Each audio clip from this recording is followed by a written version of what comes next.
किसानों का बल है राष्ट्रीय जनता दल। और भैया अपना काम चालू रहेगा। एम्बुलेंस को हमें किसी को मरीज भाई हम बिल्कुल दिखा दे। आज देश की 60 करोड़ जनता जो कि कृषि पर आधारित है, 250 किसान मजदूर संगठन, कांग्रेस, राजद, वामपंथ सहित देश के 12 विपक्षी दलों के आह्वान पर पूरे देश में भारी विरोध प्रदर्शन, जोरदार विरोध प्रदर्शन हो रहा है।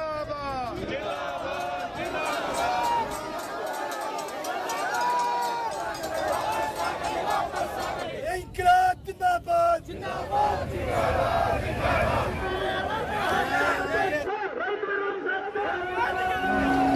नरेंद्र मोदी सरकार आपकी तानाशाही चलने नहीं दी जाएगी। भुखमरी बढ़ेगी, जो मर्जी कर रहे हैं। किसान को उसकी मूल्य समर्थन MSP में मिलाना चाहिए था, वो लेकर नहीं आए लोग। किसान को मजाक बना रखा है।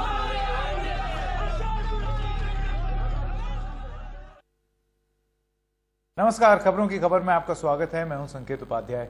आज दिन भर इस तरीके की बहुत सारी तस्वीरें आई हैं। आपसे कुछ देर में हम आपको ये भी बताएंगे कि कहां कहां और किस राज्य में क्या क्या हुआ।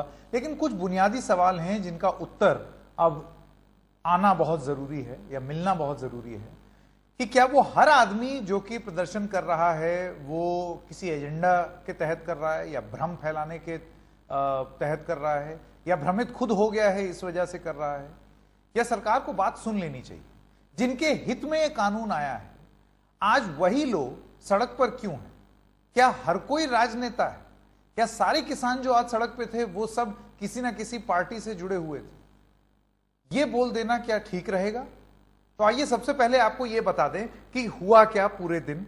हम शुरुआत करते हैं पंजाब की, पंजाब और हरियाणा की, जहां से ये आंदोलन शुरू हुआ बहुत पहले ही। वहां की जो मंत्री थी हरसिमरत कौर बादल, उन्होंने इस्तीफा भी दे दिया। पंजाब में 31 किसान संगठनों का विरोध हुआ है आज। अमृतसर समेत कई जगहों पर रेल रोको आंदोलन हुआ। किसानों के खिलाफ FIR नहीं की गई है, ऐसा कैप्टन अमरिंदर सिंह का कहना है। और लांबी में चक्का जाम में अकाली दल भी शामिल था, यानी कि जो घटक दल है अभी भी भारतीय जनता पार्टी का, वो भी चक्का जाम में शामिल है। अब हरियाणा की बात कर लेते हैं। कुरुक्षेत्र, कैथल, अंबाला, यहां पर प्रदर्शन हुआ। लगभग सभी हाईवे पर चक्का जाम हुआ, अलग अलग जगहों पर। हमने वो तस्वीरें भी देखी। अब रुक करते हैं पड़ोसी प्रदेश उत्तर प्रदेश का। कई शहरों में किसानों का प्रदर्शन हुआ। 3 घंटे दिल्ली नोएडा एक्सप्रेसवे ब्लॉक रहा। अयोध्या लखनऊ हाईवे पर भी चक्का जाम हुआ। मोदी नगर जो कि दिल्ली के पास है, वहां पर दिल्ली मेरठ हाईवे पर भी जाम था। अब बिहार का रुख करते हैं, जहां पर आज चुनाव घोषित हुए कि चुनाव यहां पर होंगे। तेजस्वी यादव ने ट्रैक्टर चलाकर विरोध जताया। तेज प्रताप ट्रैक्टर की छत पर नजर आए। पप्पू यादव की पार्टी और बीजेपी के कार्यकर्ताओं में झड़प भी हुई, जैसे कि हमने कुछ तस्वीरें देखी। तो वहां पर तो भारतीय जनता पार्टी ये कह सकती है कि ये राजनीति हो रही है। कर्नाटक की अब बात करते हैं। दक्षिण में भी इसका इंपैक्ट हुआ। ये कहना कि सिर्फ वही कुछ छोटी छोटी जगहों पर या नॉर्थ इंडिया में ही ये सब हो रहा है, नहीं, साउथ में भी हो रहा है। बंगलुरु में किसानों का प्रदर्शन हुआ और उसकी तस्वीरें भी सामने आई कर्नाटक से। और तमिलनाडु की अगर बात करें तो वहां त्रिची में किसानों का खोपड़ी लेकर विरोध भी हुआ और उसकी भी कुछ तस्वीरें अब सामने आई हैं। तो मैं स्वागत करना चाहता हूं हमारे 2 मेहमानों का और उनसे सवाल, जो बुनियादी प्रश्न हम लोग शुरुआत में बात कर रहे थे कि क्या वो हर आवाज जो कि विरोध में उठी है वो भ्रमित आवाज है, वो किसी एजेंडा के तहत उठी हुई आवाज है? क्या इस तरीके से बोल देना ठीक रहेगा या बात की गहराई में जाना पड़ेगा कि क्यों लोग नाराज हैं? राजू शेट्टी, आप अध्यक्ष हैं स्वाभिमानी शेतकारी संगठन के, और भारतेंद्र सिंह, पूर्व सांसद भारतीय जनता पार्टी के।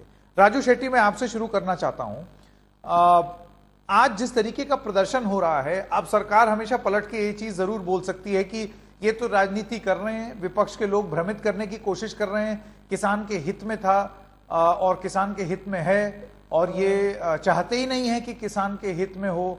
उनका ये भी आरोप है कि लोगों की राजनीति और दुकानदारी बंद होते देख वो बौखलाए हुए हैं राजनीतिक लोग, इस वजह से ये धरना प्रदर्शन हो रहा है। मोदी सरकार को एक आदत लग गई है कि कोई भी वो निर्णय लेते हैं तो उसका एक इवेंट करने की कोशिश करते हैं। उसकी बहुत बड़ा प्रोपेगेंडा करने की कोशिश करते हैं। उसी तरह से ये 3 बिल लाकर हमने किसानों को आजादी दे दी है, किसान को आजाद कर दिया है। कई सालों से जो किसान गुलाम हो चुका था उसको आजाद कर दिया। इस तरह से वो बर्ताव उस तरह से वो बहाना कर रहे हैं, लेकिन असल में किसान को पता चल चुका है कि ये जो 3 बिल इन्होंने जिस तरह से जिस हड़बड़ के साथ लाए हैं, क्योंकि इन्होंने जून में अध्यादेश निकाले और इसके बाद पार्लियामेंट सेशन में उसको बिल लाकर जिस हड़बड़ी के साथ इन्होंने ये कानून पारित किया, इसके बाद ये एक बहुत बड़ा साजिश है। क्योंकि अगर इनको किसानों को गुलामी से मुक्त करनी थी तो किसानों के साथ बात करनी चाहिए थी, किसानों को भरोसे में लेना चाहिए था। भाई ये तुम्हारे लिए हम बिल ला रहे, इस तरह से हमने इसमें कुछ इंतजाम किया, ये कहना चाहिए था। लेकिन नहीं, इन्होंने किसानों का नाम लेकर इस देश के पूंजीपतियों को, कारपोरेट हाउसेस को खुश करने के लिए और खास करके जो एमएसपी का जो आधार कई सालों से किसानों को रहा है, और किसान को लगता है कि तो अभी भी है, लेकिन वो कागज पे रहने वाले है। वो कहां है? एमएसपी तो अभी है, लेकिन वो कागज पे ही रहेगा, ना खरीदी होगी, ना किसानों को कुछ भरोसा मिलेगा। और ये कारपोरेटर शेट्टी साहब, आपने कुछ जरूरी बातें बोली हैं जी, आपने कुछ जरूरी बातें बोली हैं जिस पर तत्काल एक रिस्पांस बहुत जरूरी है। राइट टू रिप्लाई देते हैं भारतेंद्र सिंह को, पूर्व सांसद हैं भारतीय जनता पार्टी के। सिंह साहब, ऐसा है, शेट्टी साहब का यह कहना है कि किसान कल्याण नहीं है, ये कॉर्पोरेट कल्याण है। देखिए साहब, हम सब, मैं खुद किसान हूं और हम सब किसान एक बात पक्का जानते हैं, हम सब आजकल लोग इतने पढ़े लिखे हैं कि वो इस बात को समझें कि अगर बाजार बड़ा हो तो हमें सही दाम मिलेगा। अभी तक ये हो रहा था कि जो अपनी एपीएमसी हैं, जो कृषि मंडियां हैं, वहां पर किसान का बुरी तरह से शोषण होता है। ये मुझे भी मालूम है और माननीय हमारे किसान नेताजी आए हैं संगठन से, उन्हें भी इस बात का मालूम है। किसान अपनी उपज खेत पे लेके जाता है, उसके बाद पहले तो वो उसे भरवाएगा, अपने गल्ले को पहले ट्रैक्टर पे भरवाएगा, अगर उसका अपना ट्रैक्टर है, नहीं तो वो किराए पे लेकर जाएगा, और फिर उसे उतरवाएगा मंडी में। अब उसके पास इतनी हिम्मत नहीं रहती कि वो फिर से लेबर का कॉस्ट देके और इसे फिर से भरवा के और घर लाए, तो वो एक तरह से बाध्य हो जाता है। वो दिन भर इस इंतजार में रहता है कि कब थोड़ा सा रेट ये हमारा बिचौलिया मंडी में बढ़ा दे, आड़तिया बढ़ा दे, तो मैं इसे बेच दूं। अब हमें एक आड़तिये के ऊपर, एक मंडी के ऊपर हमें बाध्य नहीं रहना पड़ेगा, पूरा बाजार खुल जाएगा। एक बात सर। दूसरी बात यह है कि ये कुछ आंकड़े हैं जो कि मैं बताना चाहता हूं, जो कि सबको पता है कि 2013-14 और 2020-21 के बीच में जो सरकारी प्रोक्योरमेंट हुई है, सरकार कैसे प्राइस कंट्रोल करेगी सरकारी खरीद करके, तो हमने 73% ज्यादा गेहूं खरीदा है 2013-14 से 20-21 में। हमने 45% धान ज्यादा खरीदा है और हमने 114% दाल और दलहन ज्यादा खरीदी है साहब। तो अब आप मुझे बताइए, जब सरकार, नहीं, आप ये आंकड़े जरूर दे रहे हैं, लेकिन सिंह साहब आप मुझे ये बताइए कि क्या माननीय प्रधान, एक मिनट मुझे समाप्त करने दीजिए। ये मुझे केवल 1 मिनट अपना विषय समाप्त जी, केवल 10 सेकंड में लूंगा सर, मुझे अपना विषय रखने दीजिए। कि आप माननीय प्रधानमंत्री आश्वस्त कर रहे हैं देश को कि वो एमएसपी नहीं हटेगा, एमएसपी रहेगा और सरकारी खरीद बनी रहेगी। ऑन पेपर क्यों नहीं कर रहे? सबसे बड़ा सवाल ये उठाया जा रहा है, ऑन पेपर कर दें, कानून में लिख दें ये चीज कि कहीं नहीं जाएगा एमएसपी, बिल्कुल रहेगा, सरकारी खरीद बरकरार रहेगी। जब कृषि